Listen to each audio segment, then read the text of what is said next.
Angie, thanks for taking the time to chat with us. Happy to. So to start with, can you just tell us a little bit about the project that you're working on? Okay, so today, as part of the Create-a-thon, our team is working on basically trying to figure out if we could create a demonstration project that would be in a municipality to actually try a basic income effort. So yeah, take us into that a little bit. What would that look like? Have you talked about funding levels or like target populations or anything like that? Yeah, well, that's all the hard stuff. So, well, firstly, the motivation for that was it feels like the time is right. There are, especially at a localized level, there's a lot of interest around like how do we build safety net support for our residents, and I think it's become even more resonant given what's happening at the federal level. A keen awareness and appreciation for the role of government in those activities, but also an awareness that to a large extent, the efforts that we already have around lifting people out of poverty, those services are so fragmented and have not been actually as effective as the numbers might say in terms of how much we invest in all of those for actually giving those people a chance to pull themselves up by their bootstraps, et cetera, all these things that seem like these American idealisms that really just don't happen for the poorest among us. So the impetus for that was, well, if we're going to talk about basic income in a way that goes beyond concept and theory, then probably our best partners are potentially regional level municipal leaders. And in specific, the way we're starting to think about how to tackle this is how do we talk about potentially two things.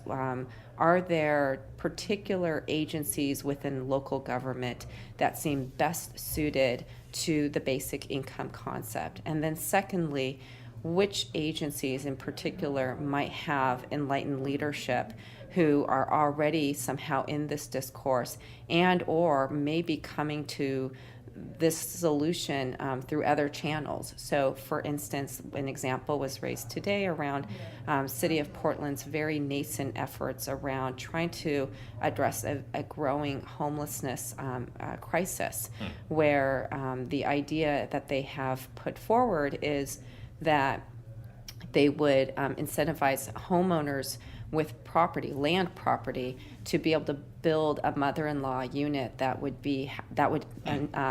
house someone who's homeless for a period of maybe multiple years, and at the end of it, that the homeowners incentive is that they would then have rentable income, and therefore there's a win-win-win. Now that's not basic income, but the concept that of what's arresting about that is that it's an example of a city that is thinking about the most basic of services, right? Stable housing as a solution for homelessness. How do you incentivize people who have assets to be able to deploy those assets in a way that makes sense? So early conversations today were around like, okay, well, clearly municipal governments have departments of homelessness. They also have human services, child and welfare services, even arts and culture. Is there something around sharing resources across agencies potentially for something like this? And was this a project that you were thinking about in advance of the Create-a-thon coming into it, or is this something that came up once you arrived? It came up just mostly because I met someone who says, I work for a city government, and suddenly it was like, oh my gosh, there's so much potential. And I'm not sure if everyone immediately thought that, but it was certainly one of those things where it was like, oh, we have people here who actually are in positions where they could do something about it. If nothing else, at least start conversations among elected officials and their staffs. And what's been the most inspiring part of being here today for you? I think the ability to network with people who have already bought into this idea of basic income, right?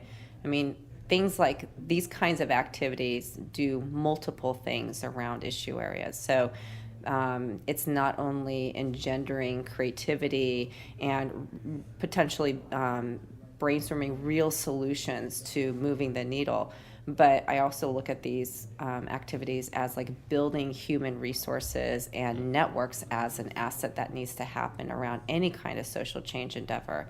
So I actually had heard about this fairly late in my travel schedule. I work in Los Angeles. I was in New York yesterday, and when I heard about it, I was like, I have to be at this. My meetings recently were with people around workers' rights, and I run an organization, Center for Cultural Innovation, that is all about support for artists. And so in a lot of ways, people sometimes say, well, what are you doing talking to people in workers' rights or environmental sustainability or impact investing? And in my mind, the solution isn't going to be around just thinking about what's good for artists. It has to be a holistic solutions that work for everyone. And so being here is a way for me to be hopefully able to bridge the conversations that we've been having around artist sustainability in this country with other efforts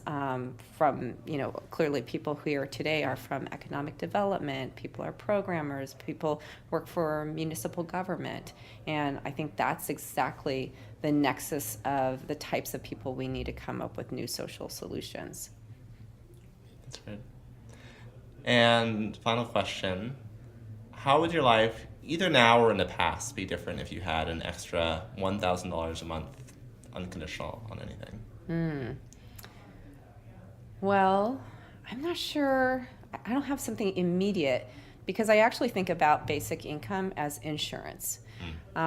So I'm in a really fortunate place. I have a job, but I've been in those situations where I didn't want a particular job, or I thought, well, the job that I have now makes me question if I'm complicit in structural problems, right? So in those moments, there is a need to build enough financial assets to give yourself a cushion to be able to say, I draw a line here, and be able to walk away from something. But you have to have assets to do that. I actually grew up really poor, and so the way I just described how basic income can work for me right now is very different than when I was poor. When you're poor, you're one of the most, studies have clearly shown, you are the most stressed in our population. Being poor is not easy. So in that sense, I'm also very sympathetic for how basic income could help people who just literally don't even have time because they're so busy working the systems, to be able to give them those time and financial assets to basically cobble something together to just have security, right? So I answered that not in a kind of like a simplistic way, but just to say that in almost everyone's lives, from whether you're at a poverty level through middle income, and even people who are wealthy who had started out in a different kind of condition, there are so many different things you go through in life. And having the insurance of being able to either walk away from something and being a more productive person in society because you are working based on your convictions, right? Or being able to have the security to say, okay, I can make something happen because I have a stable roof over my head. That to me means that I'm going to be much more productive and hopefully have other people benefit because of that, right? And I think that is what we're asking for. We're asking for that kind of support for people to realize that capability in society on a massive scale.